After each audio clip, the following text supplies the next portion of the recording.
The Romance of Marcia by Margaret Sangster. "You see that little stone house with the roses climbing over it?" said my companion, indicating with a gesture the place she meant. We were driving together in the uplands of Virginia, and the time of the year was the sunny month of June. "I shall stop there and make a call on the lady who has lived there for the 50 years of her life. It is the house where Miss Marcia was born. After we have gone, I will tell you her story. I think it will interest you." We drove through a long lane skirting a pasture, where a Jersey cow was grazing, and presently we drew rein at the door. A lady sitting in the porch rose and greeted my friend most cordially, shaking hands with me very kindly too. "Any friend of Mrs. Meredith is more than welcome under this roof," she said. "Sophie Meredith and I have been friends ourselves in sunshine and in shade since we were children."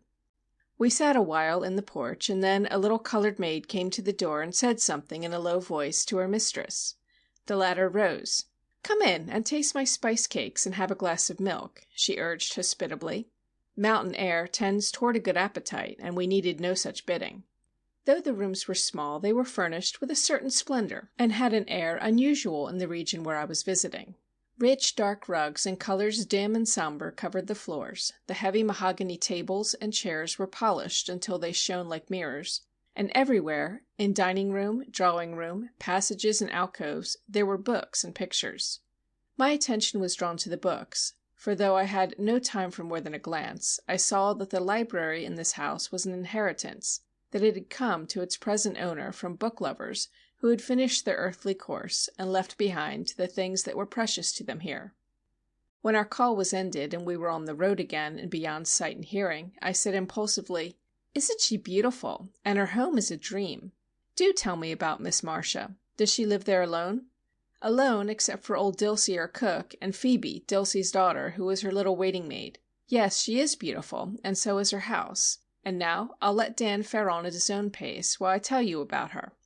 Judge Peyton, Marcia's father, had a young fellow studying law with him some 30 years ago, when Marcia was a radiant creature of 20. Mrs. Peyton died in Marcia's childhood, and Marcia was mistress of the house. She was greatly admired. All the young men in the countryside were her devoted followers, as our courtly Southern fashion dictates, and Marcia might have had her pick.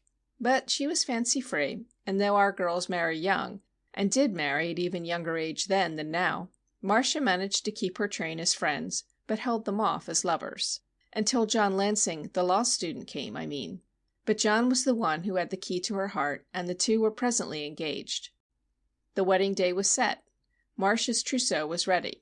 She has a trunk up in the garret, where she could show you, yellowed now, the soft white mull, trimmed with point lace, which was to have been her wedding gown. It lies there, soft and dainty, with the gloves and satin slippers, all meant for the slim girl whose sylph-like figure they fitted. Well, well, well. My friend stopped to take breath. I thought of Miss Marcia, ample, stately, with the beauty of her meridian, and of the youthful, lissome grace of the girl she once was, and I too said, "Well, well." But I added, "Pray go on, something happened. What was it? Did John die?" "Die? No," said Mrs. Meredith. "Judge Peyton had a stroke of paralysis, just a light stroke. But it changed his life and Marcia's. It muddled up his mind. He forgot things and grew cross and irritable. Then came another stroke, and he was laid aside helpless. He had a successive stroke and lived in utter helplessness for 10 years. Marcia refused to leave her father. John Lansing's career waited for him in a northern state. He was not willing. Indeed, he said that family reasons forbade his settling in Virginia. I always blamed him. For does not Scripture say that a man must leave his father and mother, and cleave unto his wife? But John was resolute. He offered to have the judge taken north, to have caretakers for him, to do whatever money could do, but he wanted Marcia to marry him as had been planned.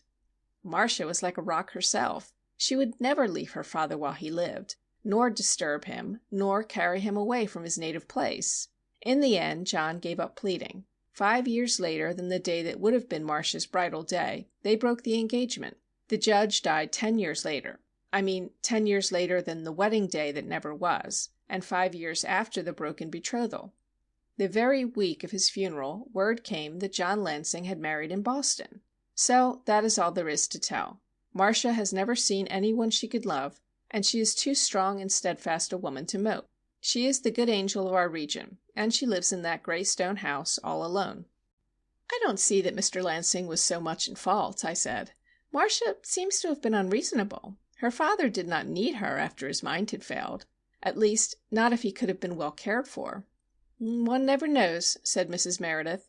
"There are gleams of consciousness, flashes in the mental gloom, and Marcia felt that her duty kept her by her father. She could not go against her conscience." Time passed, and one day, a year after this southern visit, I found myself in a New England town. At a church gathering one evening, where people from several boroughs and villages were present, I met a very beautiful young woman, the wife of the pastor. She was so sweet and wholesome, so bright and attractive, that my heart went out to her, and I thought her not only wonderfully charming, but ideally fitted to occupy the place of minister's wife, which not every woman adorns. And, taking it for all in all, a gracious and winsome wife is a gift from the Lord to a minister, and has a good deal to do with helping him to successful work in his parish. We had been chatting pleasantly for some minutes, when a tall, distinguished-looking gentleman with iron-gray hair, crowning a fine, well-set head, approached us. "I am commissioned to escort you home, Ethel," he said. "Your husband has another meeting after these good friends go, and fears you will be tired." "Let me present my father, Mr. Lansing," said the lady. It transpired before long that this was Marcia's John Lansing and no other, for Mrs. Dean went on to say, "Father, Mrs. M. has spent a good many months in Blue Haven, where you studied when you were a boy. She may know some of your old friends." The little lady flitted off to find her husband and speak with him, and to put on her wraps. In that interval Mr. Lansing addressed me directly. "Pardon a strange question from a stranger, but did you by any chance, when in Blue Haven, hear anything of the last of the Peytons, Miss Marcia, who married Eugene Brierly some years ago?" "I met Miss Peyton," I answered, "but she is Miss Peyton still. She is never married.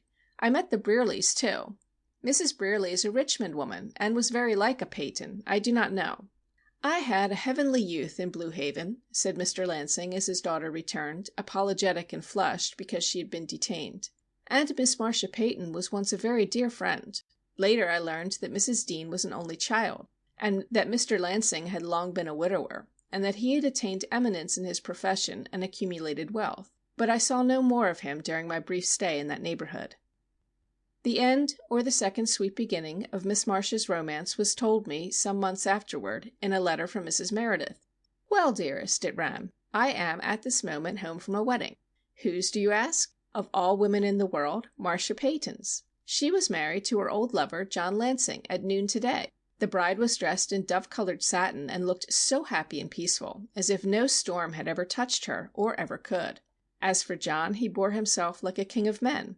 It appears that he was not so much to blame as I used to think. Before the breaking of that old engagement, he wrote Marcia a letter, offering to live in Blue Haven, help her care for her father, or do anything else she asked, if she would but marry him. That letter, with the fiendish perversity of inanimate things, lost itself in a corner of the judge's library, and was slipped back between a bookcase and the wall. Marcia never received it, through someone's carelessness at first, no doubt. Consequently, she ignored it, and this hurt John, and led to the friction, which in turn led to the rupture of their ties. John married a sweet girl who adored him, and with whom he was happy. Some years ago his wife died. But he had an impression that Marcia was married, so he never sought to see her again. He lived by himself after the marriage of his only child, and quite recently he discovered that Marcia Peyton was yet free, and after 30 years of absence he came to pay her a visit. As Providence mercifully ordained it, the very day John knocked at Marcia's door, a bit of the library ceiling had fallen, loosening the particular bookcase which had all along concealed John's old letter. Marcia had read it, kissed it, and cried over it, when, as if stepping out of a fairy tale, in walked the hero of the story, as large as life. I don't know, I'm sure, what arguments he used to persuade her, but he took rooms at the inn, and settled fairly down to courting his old sweetheart. She was not easily won, for she said their ways had been apart, and their habits had become fixed, and that she, at least, was too old to be any man's wife. She, indeed, superb as she is. Any man of the proper age might be proud to win her. And John Lansing is proud, for he pressed his suit eagerly, and Marcia Peyton said yes at last. His daughter and her husband were at the wedding, and seemed well pleased. Mrs. Dean told me she had been anxious in her own home, lest her father should be too lonely in his great house, all by himself. They sail tomorrow, the Lansings I mean, for Europe, to be gone 6 months. Then they will spend some part of each year here in Marcia's old home. Has it not all ended satisfactorily? And though they miss their life's June together, they will have their Indian summer. End of The Romance of Marcia, by Margaret Sangster.